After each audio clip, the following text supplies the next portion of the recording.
लेकर। जैसा कि हमने पहले 7 अध्यायों में सबसे पहले बात की है कि आचार्य चाणक्य इस अध्याय में किन महत्वपूर्ण बातों का या किन महत्वपूर्ण प्रश्नों का उत्तर देते हैं, हम सबसे पहले उसको जानेंगे और फिर नीतियों को एक एक कर आपके सामने पेश करेंगे। अगर आपने पिछले 7 अध्यायों का वीडियो नहीं देखा है तो इस वीडियो के डिस्क्रिप्शन में उनका लिंक आपको मिल जाएगा, जिसे आप जाकर आसानी से देख सकते हैं। तो आइए शुरू करते हैं आचार्य चाणक्य की चाणक्य नीति का 8वां अध्याय।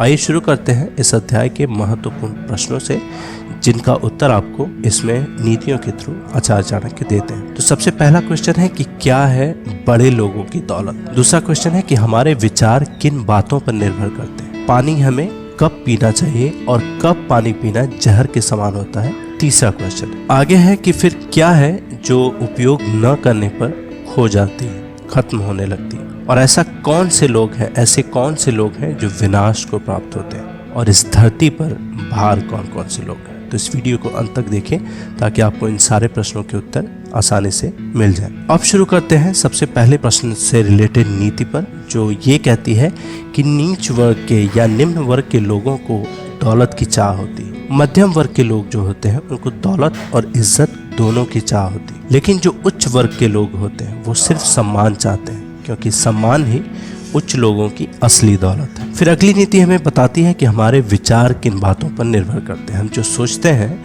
वो किन फैक्टर से इन्फ्लुएंस होता है। तो नीति ये कहती है कि दीपक अंधेरे का भक्षण करता है। भक्षण मतलब खाना होता है। तो दीपक अंधेरे को खाकर काला धुआं बनाता है। ठीक इसी प्रकार हम जिस प्रकार का अन्न खाते हैं, हमारे विचार उसी प्रकार से सात्विक, राजसिक या तामसिक होते हैं। इसलिए बार बार कहा गया है शास्त्रों में और कई जगह कि हम जो खाते हैं उसका हमें ध्यान रखना चाहिए कि हम किस प्रकार का भोजन कर रहे हैं, क्योंकि इसका असर सीधे हमारे विचारों पे, हमारे सोचने के तरीके पर पड़ता है। फिर अगली नीति में आचार्य चाणक्य बताते हैं कि अपनी संपत्ति हमें किसको देना चाहिए। तो वो कहते हैं कि हे विद्वान पुरुष, अपनी संपत्ति केवल पात्र को, मतलब जो सुटेबल है, उसी को ही देना चाहिए, दूसरों को कभी नहीं देना चाहिए। एग्जाम्पल के रूप में वो बताते हैं कि जो जल बादल को समुद्र देता है वो बड़ा ही मीठा होता है। फिर बादल वर्षा करके वह जल पृथ्वी के सभी चल अचल जीवों को प्रदान करता है, देता है, और फिर अंत में समुद्र को लौटा देता है। नदियों के थ्रू या झरनों के थ्रू सब कुछ जाके अंत में समुद्र में ही मिलता है। तो उसके थ्रू बादल फिर से समुद्र को उसका दिया हुआ पानी, मीठा हुआ जल वापस कर देता है। फिर अगली नीति में चांडाल कौन से लोग होते हैं या कौन से बुरे लोग होते हैं उसके बारे में बताया गया है कि विद्वान लोग जो तत्व को जानने वाले हैं या जो सेल्फ रियलाइज्ड है, उन्होंने कहा है कि मांसाहारी या मांस खाने वाले चांडालों से 1000 गुना नीच होते हैं। इसलिए ऐसे आदमी से नीच कोई नहीं। हो सकता है ये नीति आज के माहौल में सही नहीं बैठता हो, क्योंकि आजकल मांसाहार तो लोगों के जीवन का एक अंग बन सा गया है, लेकिन फिर भी आचार्य चाणक्य की नीति है, हमने वैसा ही बताने की कोशिश की। फिर अगली नीति भी इसी को आगे बढ़ाती है। वो कहती है कि शरीर पर मालिश करने के बाद और श्मशान में चिता का धुआं लग जाने के बाद, संभोग करने के बाद या फिर दाढ़ी बनाने के बाद, शेविंग करने के बाद, जब तक आदमी नहा नहीं लेता है वो चांडाल ही बना रहता है। फिर इंट्रोडक्शन वीडियो में हमने ये भी बताया था कि पानी हमें कब पीना चाहिए और कब पानी पीना जहर के समान है। उसी से रिलेटेड ये नीति है। वो नीति कहती है कि जल अपच की दवा है, मतलब बदहजमी की दवा है। यदि उसे भोजन पच जाने के बाद पीते हैं तो जल चैतन्य का निर्माण करता है, एनर्जी का निर्माण करता है, लेकिन पानी को भोजन के तुरंत बाद पीना विष के समान। हमने बाकी जगह भी पढ़ा ही होगा कि खाना खाने के कम से कम 40 से 45 मिनट तक हमको पानी नहीं पीना। ये जो लॉजिक है, ये जो फैक्ट है आचार्य चाणक्य की, इसी नीति से इंस्पायर्ड है। फिर अगली नीति में वे बताते हैं कि क्या है जो उपयोग न करने पर खो जाती है। ऐसा क्या है जो अगर हम इस्तेमाल नहीं करें तो वो धीरे धीरे खत्म होने लगती है या खो जाती है।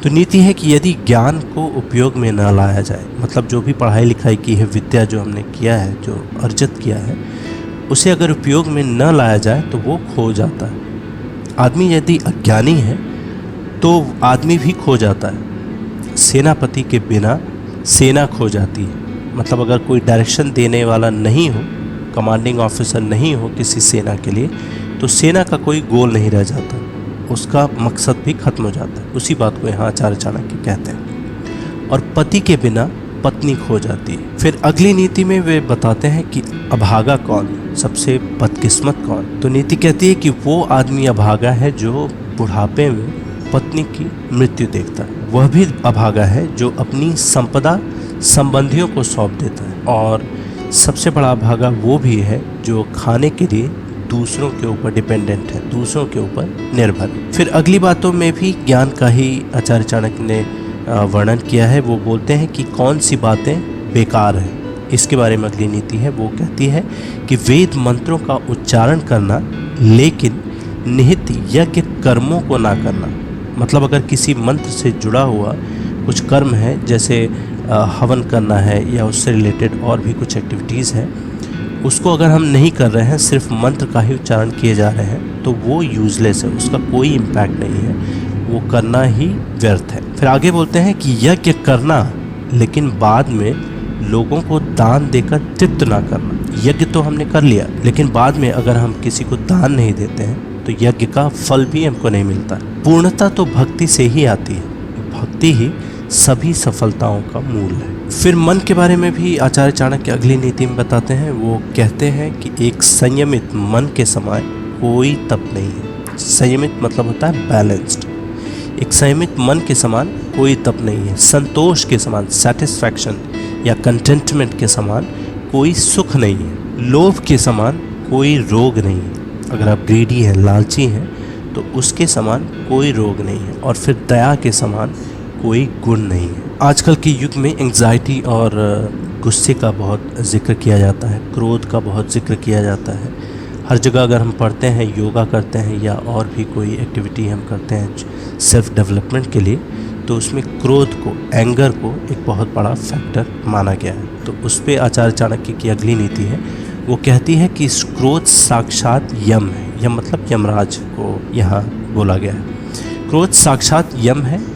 तृष्णा नरक की ओर ले जाने वाली वैतरणी, ज्ञान जो है वो कामधेनु है, और संतोष ही नंदनवन है। तो इसमें विभिन्न आयामों को आचार्य चाणक्य ने एड्रेस किया है।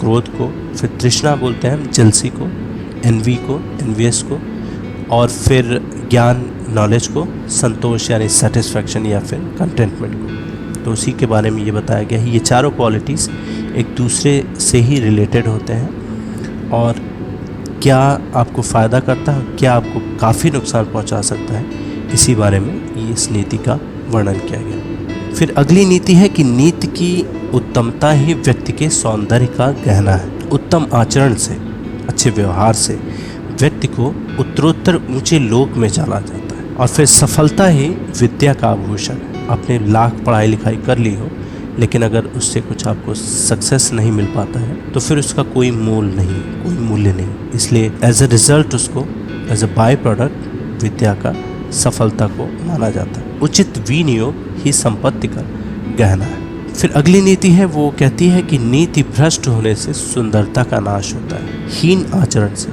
हीन आचरण मतलब बैड कंडक्ट से, हीन आचरण से अच्छे कुल का नाश होता है। पूर्णता न आने से विद्या का नाश होता है। यहाँ पूर्णता का मतलब है कि अगर आप कुछ प्रैक्टिस करते हैं और उसको बीच में ही छोड़ देते हैं तो फिर आपकी विद्या नष्ट होने लगती है। और उचित विनियोग के बिना धन का नाश होने लगता है। विनियोग है दान का या उसका सही उपयोग का।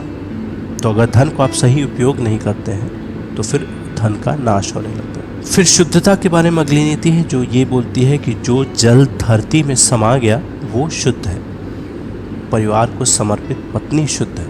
लोगों का कल्याण करने वाला राजा शुद्ध है, और वह ब्राह्मण शुद्ध है जो संतुष्ट है। फिर इंट्रोडक्शन में जिस हाईलाइट की हमने बात की थी कि कौन से लोग विनाश को प्राप्त होते हैं, उससे रिलेटेड अगली नीति है जो ये कहती है कि असंतुष्ट ब्राह्मण, संतुष्ट राजा, लज्जा रखने वाली वेश्या, कठोर आचरण करने वाली गृहिणी, ये सभी लोग विनाश को प्राप्त होते हैं। फिर बुद्धिमत्ता से ही रिलेटेड अगली नीति है जो बताती है कि क्या करना ऊंचे कुल का यदि बुद्धिमत्ता ही न हो।